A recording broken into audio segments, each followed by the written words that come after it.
what I'm on about. That's what I'm on about.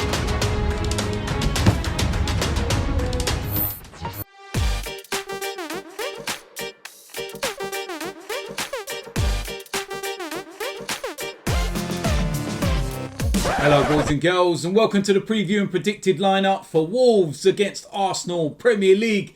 And games are coming thick and fast at the moment. Every couple of days or so there is a match, and it gets no easier. You're looking at this fixture and you're thinking this is going to be a tough game. I'm not looking at Wolves' recent run of form or their position in the Premier League and thinking, you know what, this is just going to be a bit of a stroll in the park. It'll be an easy game. We'll pick up 3 points. It's never ever like that against the Wolves team, especially where Arsenal are concerned. You only have to go back to November when we played at the Emirates and Wolves beat us there. But they have gone 8 Premier League games without a win. Last time out against Crystal Palace, they lost. The game before that, they got a 0-0 draw with Chelsea.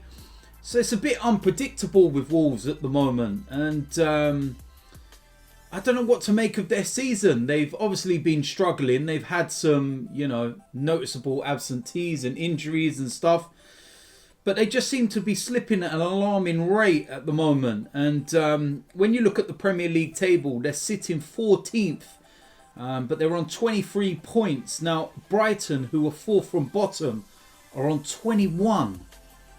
That is absolutely staggering. That dependent on results and who plays who, Wolves could be finding themselves 4th from bottom anytime soon. And then, let's be honest, in a relegation battle. That seems absolutely staggering given how great a season Wolves did have, last year. And they're one of these sides that when they turn up, they turn up. But yeah, it just hasn't worked for them at the moment. But I'm not looking at that, like I said, as it's going to be an easy game, because it certainly is not. With us, the fact that we drew the game against Manchester United, we can take the positives and everything else. But with the run of fixtures we've got coming up, this is one we have to win. We've got Aston Villa away on Saturday. We've got Leeds United at home. We've got Manchester City coming up as well.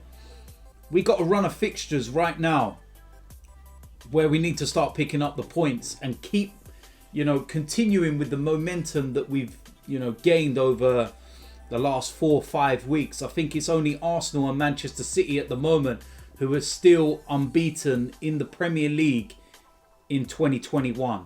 The only 2 teams.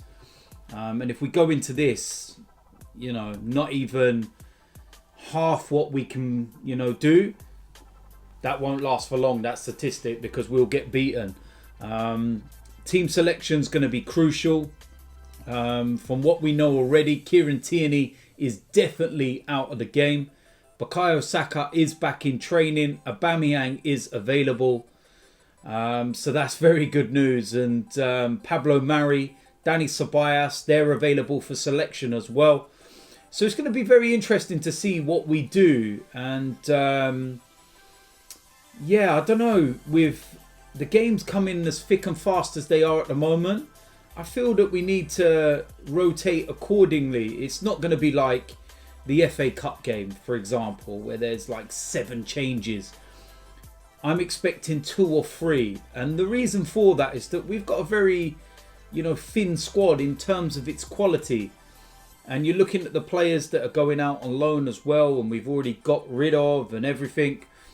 It leaves the numbers low in that terms. And I'm looking at this and I'm thinking, right, Wolves away, Villa away, all in the space, of 4 days. And I'm thinking, okay, do we go with the same strong lineup that we did only 3 days ago against Manchester United? Or do we make a few changes and, not risk burnout to players? We know that a lot of our players have been kind of on the edge. There's Saka, there's Smith-Rowe, Thomas Partey. it's a very, very fine balancing act as to what Mikel Arteta will do with this. But I just feel that if you're looking at the two next fixtures with Wolves and Aston Villa, no disrespect to Wolves, but this is one where I would maybe make 2 or 3 changes at the most. And then look to go with what would be our strongest, shall we say, against Aston Villa. But, you know, don't get it wrong. The 2 or 3 changes that I would make would not make us any weaker. It's not like the FA Cup game. We're not talking about Eddie Nketiah going up front, for example. No disrespect to him. It's going to be so interesting in terms of the lineup, and that's what's going to be key. And I think people need to be mindful of the fact that we're playing games in such short spaces at the moment. And Mikel's made it very, you know, clear to everybody after the FA Cup game that he can't keep playing these players week in, week out, all the time, and especially some of these youngsters. It's just not going to happen. They're going to burn out, and then you're going to moan at him because he's overplayed them. So just bear that in mind. It's going to be an interesting game. Like I said, I feel that the advantage of not having their fans in the stadium is key, because I've been to Molineux many times and their fans are very, very vocal. Wicked support there. And, you know, we won there last year under Mikel Arteta as well. Very good result there, 2-0. So, yeah, the same kind of result would most definitely be needed again. We're going to have to keep an eye on that left-hand side of ours because Adama Traore, with us not having Kieran Tierney, what do we do? Cedric, we're going to have to double up maybe. I'm not too sure. It's just, all in all, going to be a very interesting game, but we got to get the 3 points. And with that said, let's go and get into the predicted lineup. Starting off in goal, Leno. Very, very straightforward decision. And it's the one position within the team that you look at and you don't really have a debate over. No one's really arguing or talking about it. So that's what I'm going to go with. Now, in the right back position, I'm going to go with Hector Bellerin. And I feel that the reason why he's playing is because Cedric's out on the left-hand side. But yeah, I need to see more from him, especially in an attacking sense, because it's not good enough for me. And he's got an opportunity again. And let's see if he can take it. Right centre-back, Rob Holding. And he's been absolutely immense over the last few weeks. And we need that form to continue. We need him to be solid, disciplined, and do the right things within the team. And that's what I'm going to go with. Alongside him, and this is where I was maybe having a bit of a debate, David Luiz. Given his age, can he play all these games in quick succession? He's missed a lot of games because of injury, so I wouldn't say that he's been overly used.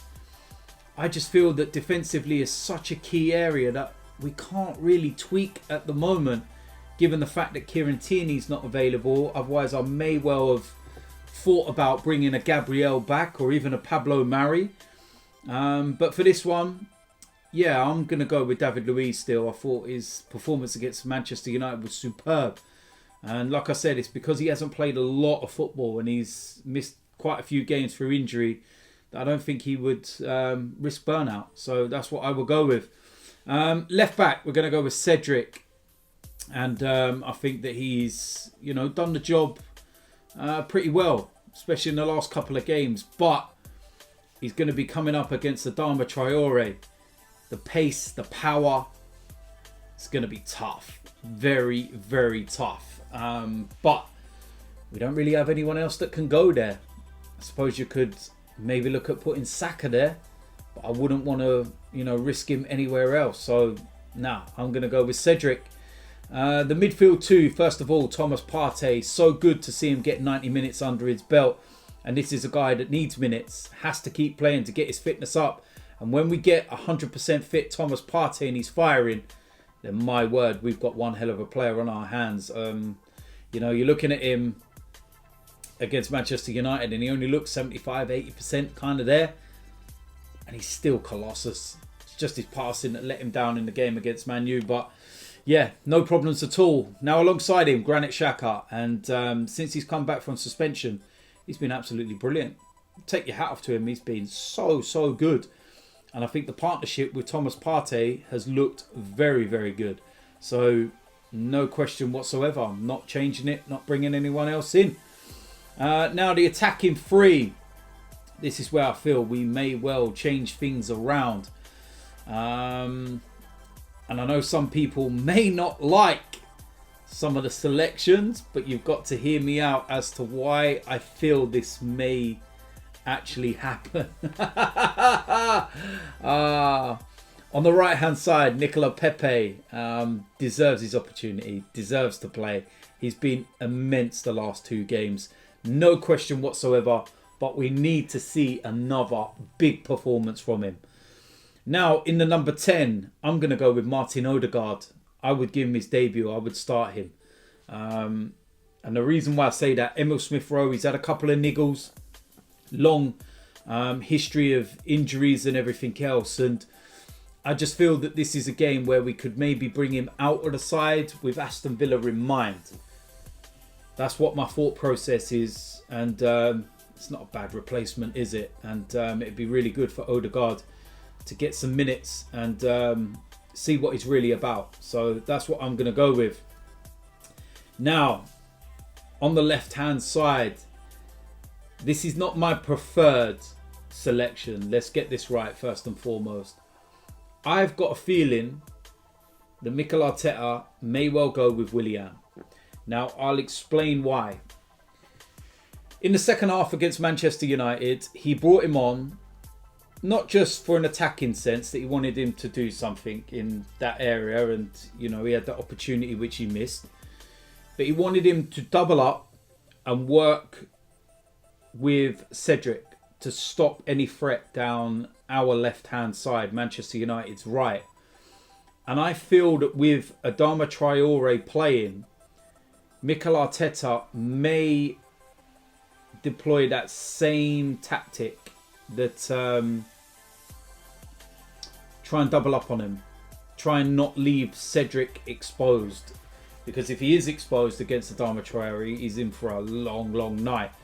So I'm just thinking that maybe, just maybe, that might be Mikel's thought process. I'm not sure. It's not what I want.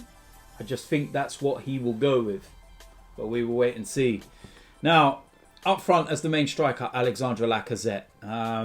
Absolutely fine. There were some worries about him when he came off against Manchester United, but it's all good.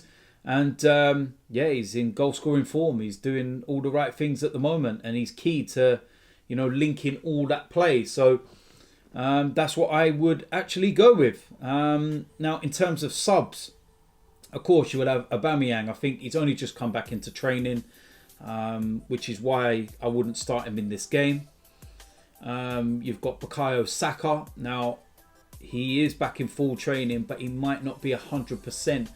And, you know, coming back from a little niggle, and we don't want the same situation as Kieran Tierney where it puts him out for a couple of weeks or so. So that's my thought process with that. And then, of course, Emil Smith-Rowe. Now, the difference to this game, to the Manchester United game, is just by those 3 names that I've mentioned on the substitutes bench, is that you've got some players there that can really turn things around, if needs be.